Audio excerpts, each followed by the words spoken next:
March 1945. The air over Cologne smells of ash and wet stone. A column of American soldiers moves through what was once Hohe Strasse, their boots crunching over shattered glass and charred timber. The street is unrecognizable. Facades lean inward like broken teeth. Cathedral spires pierce the smoke-stained sky, still standing, defiant among the ruin. The men walk in loose formation, rifles slung low, eyes forward. No one speaks. From a cellar window, a woman watches. Her face is pale, eyes hollow. She does not move.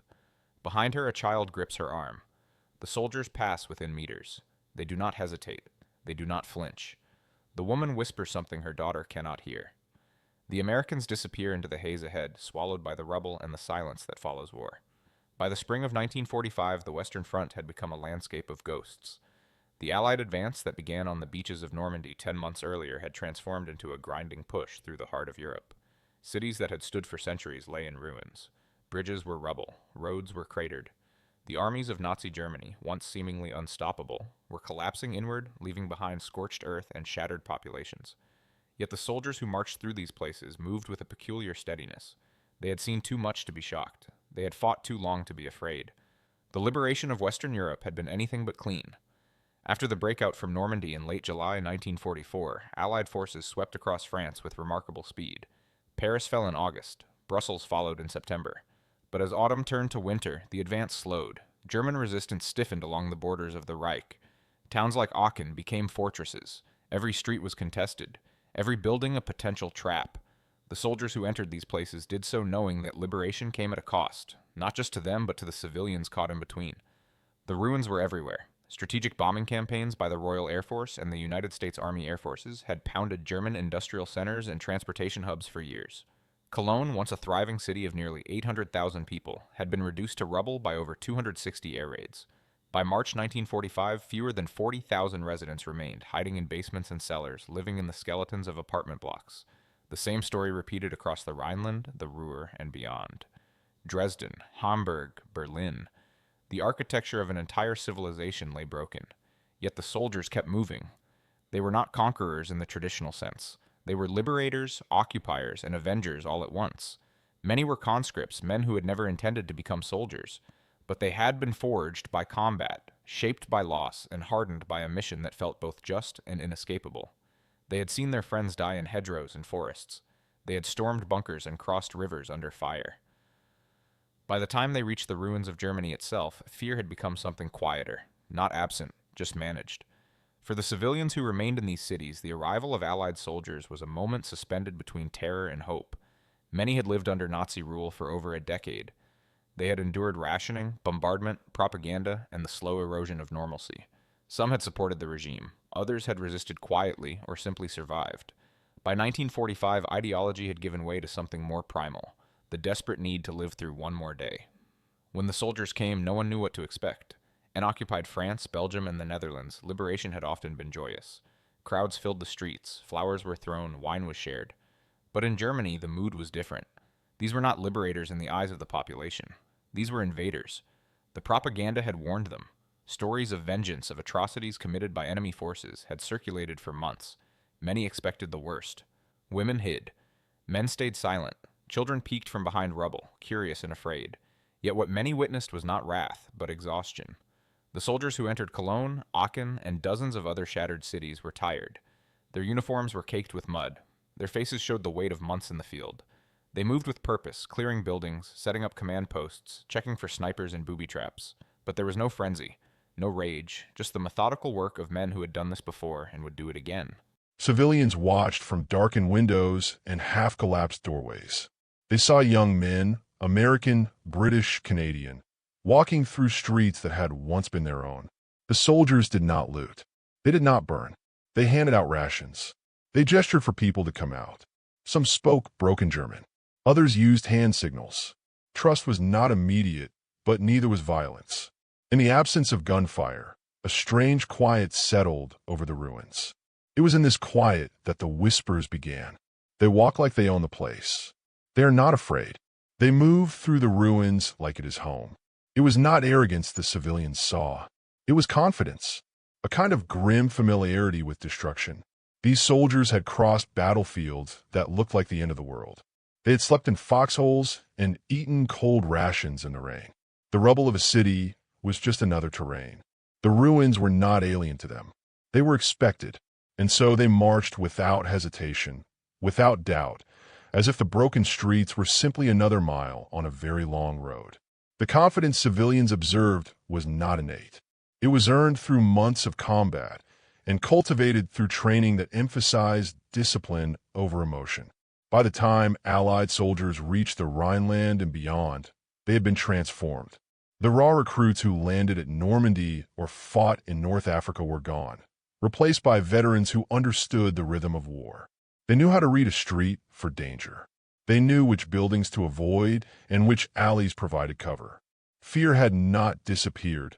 It had simply become background noise, managed through repetition and trust in the men beside them. American infantry divisions, British armored units, and Canadian brigades all shared a common doctrine by 1945: keep moving. Hesitation invited death. Stalling gave the enemy time to regroup.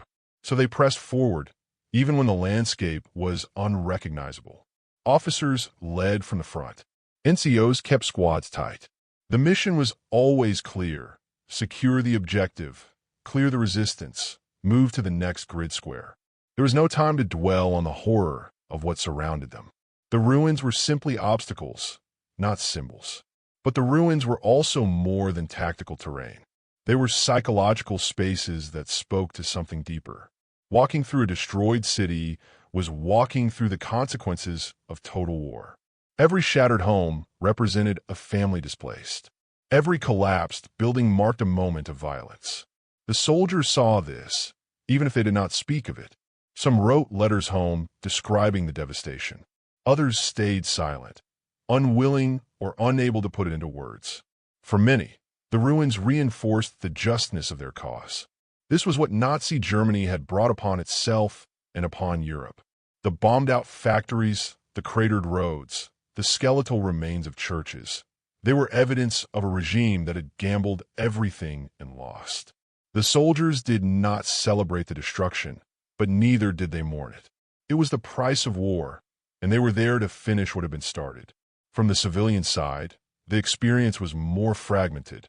For some, the arrival of Allied troops meant the end of bombardment. No more air raid sirens. No more nights spent underground. For others, it meant uncertainty. What would the occupiers demand? Would there be food? Would there be retribution? The propaganda had painted vivid pictures of barbarism, and though most knew it was exaggerated, doubt lingered. Children were often the first to emerge. Curiosity overcame caution. They approached the soldiers cautiously, drawn by chocolate bars and chewing gum handed out from ration packs. The older generation stayed back, watching, weighing. Women feared assault. Men feared arrest. But as hours turned to days and no mass violence occurred, the whispers shifted. Relief mixed with disbelief. These are not monsters. They were exhausted young men far from home. What made the soldiers' confidence even more striking was what they did not encounter. In many cases, the German forces had already withdrawn. The Wehrmacht was collapsing. Supply lines were severed. Morale was shattered. By March and April 1945, entire divisions were surrendering en masse. In some towns, the Allies met no resistance at all. They entered silent streets where white flags hung from windows. The enemy had vanished, leaving behind only mines, tripwires, and the occasional sniper. This absence created its own kind of tension. The soldiers could not relax. Every doorway could conceal a trap. Every pile of rubble might hide a delayed action bomb. Engineers moved ahead with mine detectors, sweeping roads and alleys. Infantry squads checked basements and attics. The work was methodical and nerve-wracking, but it was work they had trained for. The lack of visible enemy did not slow them. If anything, it made them more cautious, more deliberate. Yet the ghost town quality of some cities also reinforced their sense of mission. These places had been abandoned not just by soldiers, but by hope. The Nazi leadership had fled. The fanatics who promised a final stand had disappeared. What remained were civilians too old, too young, or too broken to leave.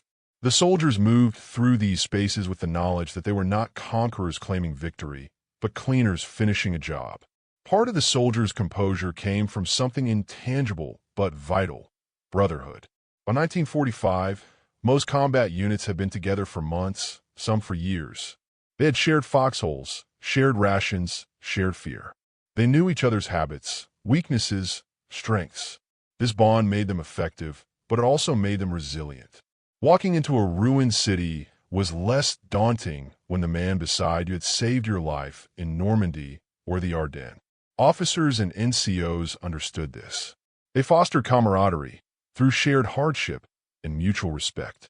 They did not ask their men to do anything they would not do themselves. When a squad leader stepped into a building first, his men followed without question. When a platoon commander pointed to the next objective, his soldiers moved. Trust was the glue that held units together, and trust was built through action, not words. This cohesion was visible to civilians. The soldiers did not argue. They did not panic. They communicated with gestures and brief commands, moving like a single organism. It was a stark contrast to the chaos around them.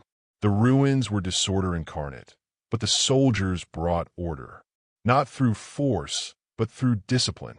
Perhaps the most haunting aspect of the soldiers' presence was the contrast itself. They moved through landscapes of total devastation with the calm of men on a routine patrol. Entire city blocks reduced to rubble barely slowed their pace. Fires still smoldering in cellars did not divert their attention. They carried weapons, but often slung casually.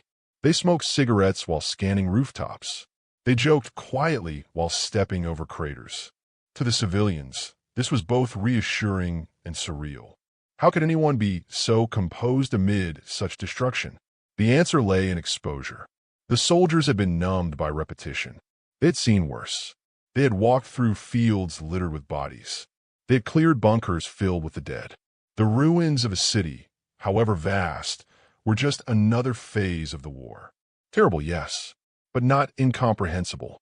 This emotional distance was not callousness. It was survival. To dwell on the horror was to invite paralysis. So they kept moving, kept functioning, kept following orders. And in doing so, they became symbols. To the civilians whispering from the shadows, these soldiers represented something powerful: the ability to endure, to persist, to march forward even when the world had ended. October 21st, 1944.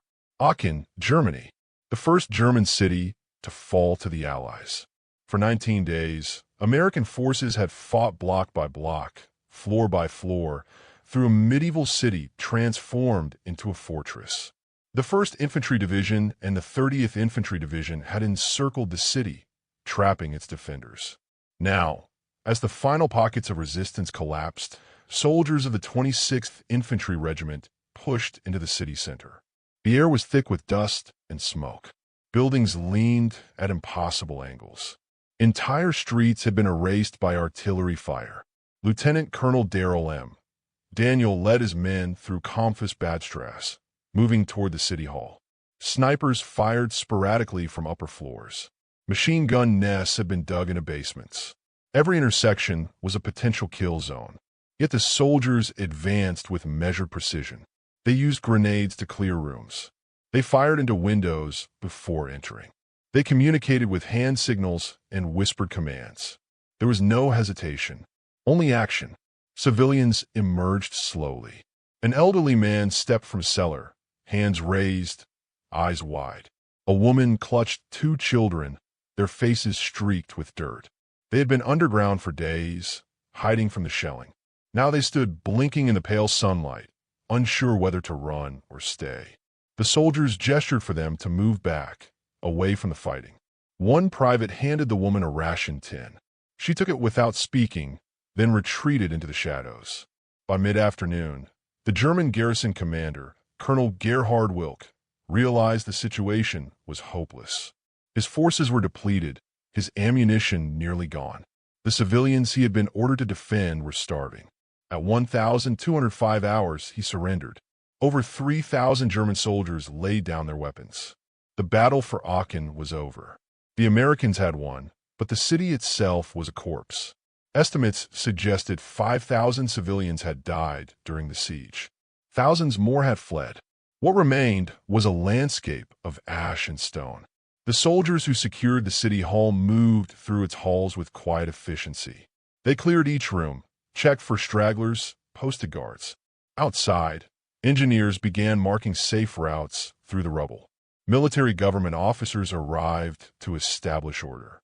The transition from combat to occupation happened almost seamlessly. This was not a moment of celebration. It was simply the next phase.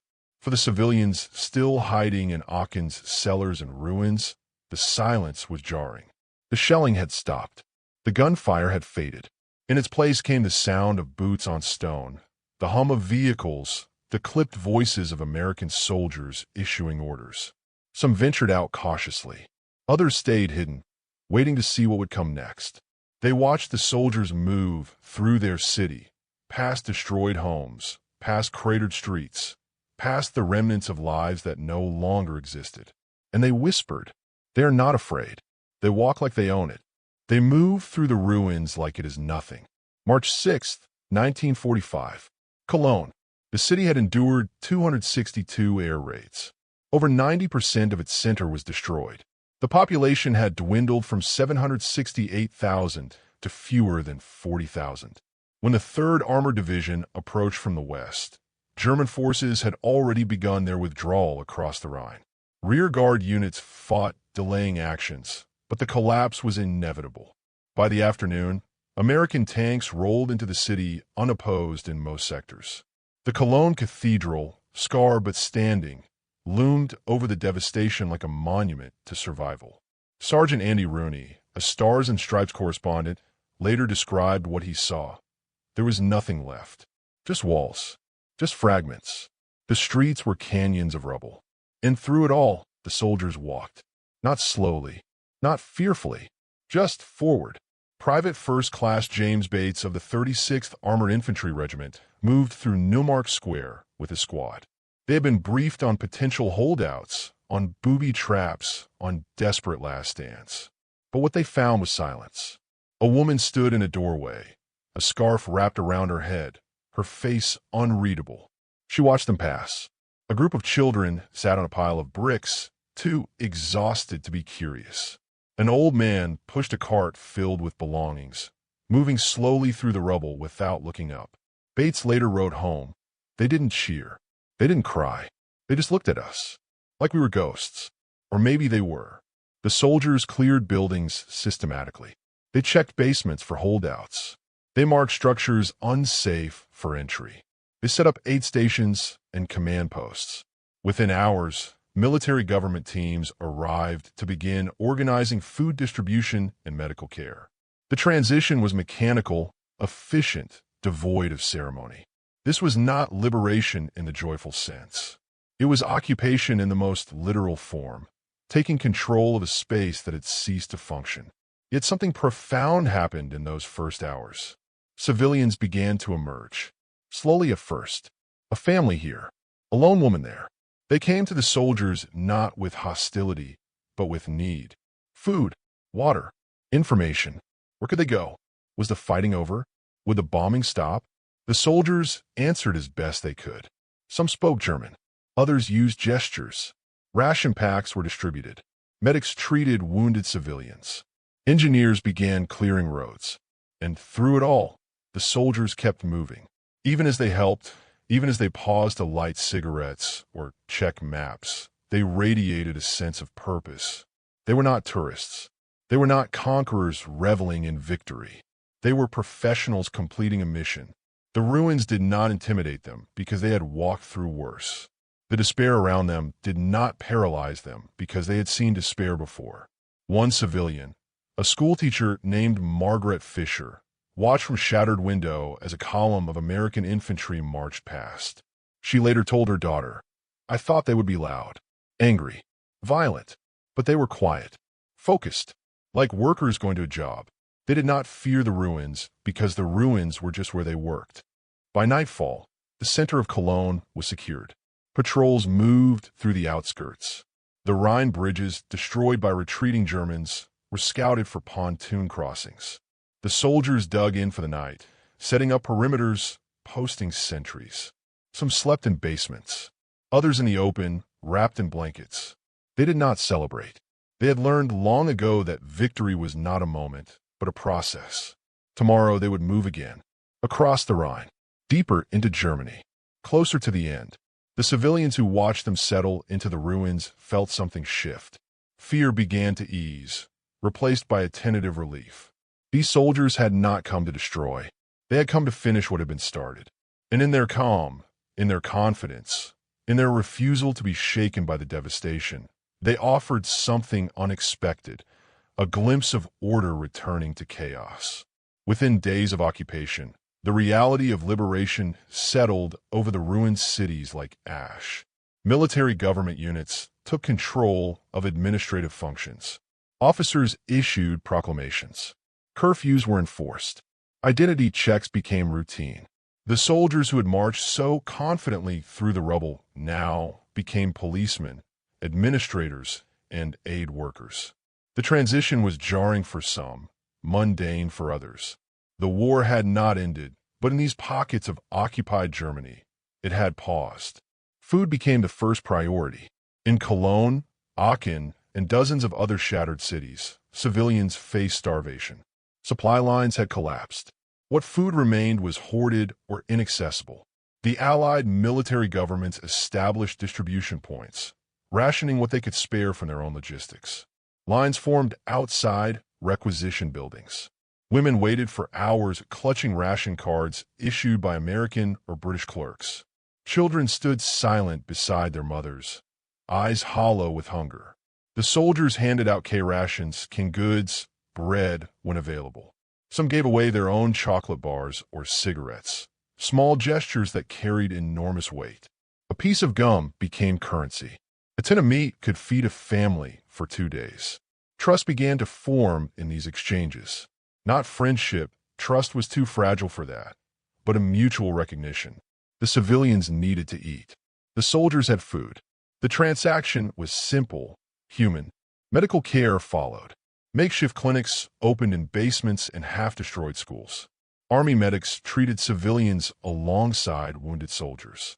Infections, malnutrition, injuries from collapsed buildings. The casualties of total war did not end when the shooting stopped. Doctors worked with limited supplies, prioritizing the most critical cases. Some civilians died waiting. Others recovered slowly, their bodies weakened by months of deprivation. Engineers tackled the physical wreckage. Roads were cleared of rubble, creating arteries through which supplies could flow. Unexploded ordnance teams swept neighborhoods, marking dangerous areas with warning signs. Some bombs could not be defused and were detonated in controlled explosions that sent fresh tremors through already unstable buildings. The work was slow, dangerous, and essential. Every cleared street was a step toward functionality. The soldiers who had seemed so fearless in combat now faced a different kind of challenge. Occupation required patience, not aggression. It demanded interaction, not isolation. Some adapted easily, finding purpose in reconstruction. Others struggled, their minds still attuned to the rhythms of battle. They had been trained to destroy, not to rebuild. The shift was disorienting. Civilians, too, struggled with the new reality. Liberation had come, but life did not return to normal. Homes were gone. Families were scattered. The future was uncertain. Some clung to hope, believing that peace would bring restoration. Others sank into despair, overwhelmed by loss. The soldiers who moved among them saw both reactions and understood neither fully. They were outsiders, occupiers in a land that had been enemy territory only days before. Yet the whispers persisted. In Aachen, in Cologne, in every city the Allies occupied, civilians spoke of the soldiers' composure. They had expected conquerors drunk on victory. They had found exhausted men doing a job. They had expected rage. They had found discipline. The contrast between expectation and reality created a strange respect. These soldiers had not come to gloat. They had come to finish the war. As weeks turned to months, the psychological aftermath became as visible as the physical destruction. Soldiers who had marched unafraid through the ruins began to crack under the weight of prolonged exposure. Combat fatigue, shell shock, battle exhaustion, whatever name it carried, the condition was real. Men who had functioned flawlessly under fire now sat staring at walls. Some shook uncontrollably. Others grew irritable, snapping at comrades over nothing. The human mind could only endure so much before it demanded rest. The Army established rest centers behind the lines, pulling units out of active combat for brief respites. Hot meals, clean uniforms, sleep in actual beds. But the reprieve was temporary. The war continued eastward. By April 1945, Allied forces were racing toward the Elbe River, closing the gap with Soviet troops advancing from the east. The soldiers who had occupied Aachen and Cologne moved on, replaced by occupation troops and military police. Their war was not over. The ruins they left behind became someone else's responsibility. For the civilians, the aftermath stretched into years. Displaced persons camps swelled with refugees. Families searched for missing relatives through Red Cross registries. Orphans wandered the streets. The black market flourished as people traded whatever they had for food, medicine, or information. Trust remained fragile. Collaboration accusations surfaced. Some sought revenge against former Nazi officials. Others simply tried to survive. The soldiers who had been there, who had walked through the ruins with such confidence, carried their own scars. Many wrote letters home that hinted at what they had seen. "You cannot imagine what it looks like," one private wrote to his mother. "Everything is broken, but we keep going. We have to." Others said nothing, burying their memories beneath silence.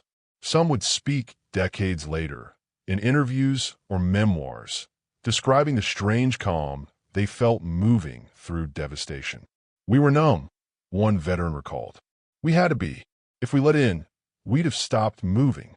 The contrast between soldier and civilian experiences created a lasting divide. The soldiers had been temporary visitors to hell. The civilians lived there. When the soldiers moved on, the civilians remained, surrounded by wreckage and memory. Some resented the occupiers. Others were grateful. Most felt both, caught between the relief of survival and the bitterness of loss. Statistical records painted the scope in cold numbers. Cologne, over 20,000 civilian deaths from bombing. Aachen, 5,000 dead during the siege. Across Germany, an estimated 400,000 civilians killed by Allied bombing campaigns. Millions displaced. Hundreds of thousands of homes destroyed. The numbers were staggering, yet they could not capture the individual grief, the personal devastation, the quiet moments of despair that defined the human cost. The soldiers who had witnessed it understood this, even if they could not articulate it. They had seen the woman in the cellar window, the child clutching a mother's arm, the old man pushing a cart through rubble. These images stayed with them long after the war ended. Some felt guilt. Others felt relief that it was over. A few felt nothing at all, their emotions locked away in self-preservation. By May 8th, 1945, Germany surrendered. The war in Europe ended. The soldiers who had marched through the ruins became peacekeepers, then went home. The civilians who had watched them began the slow, painful work of rebuilding. The ruins remained, stark reminders of what had been lost. But slowly, incrementally, life returned. Streets were cleared. Buildings rose from rubble. Children played in spaces that had been battlefields. Memory faded, but never fully disappeared. The whispered observations of those early days, they marched like it was home, became part of the story. Not propaganda, not myth, just a truth about the nature of soldiers in war. They adapt, they endure, they move forward because stopping is not an option. The ruins did not frighten them because fear had become a luxury they could not afford. There is something profoundly human in the image of soldiers walking unafraid through ruins. Not because they lack fear, but because they have learned to carry it differently. The civilians who whispered from shattered windows saw men who had been stripped of illusion, who understood that survival demanded movement, that hesitation invited death. They marched not with arrogance, but with purpose forged in fire and loss. The ruins themselves became a testament, not to destruction alone, but to the capacity of human beings to endure the unendurable. Soldiers and civilians alike inhabited a landscape that should have broken them. Some were broken. Many were not. They adapted. They persisted. They found ways to continue when continuation seemed impossible. History remembers the battles, the dates, the commanders. But in the quiet spaces between the facts, another story exists. It is the story of young men far from home, walking through hell with steady feet, and of civilians watching from the shadows, learning that even in total devastation, courage can take the simple form of moving forward. The war would end. The ruins would be cleared. But the memory of those who marched unafraid would linger, a reminder that the human spirit, however tested, finds ways to endure.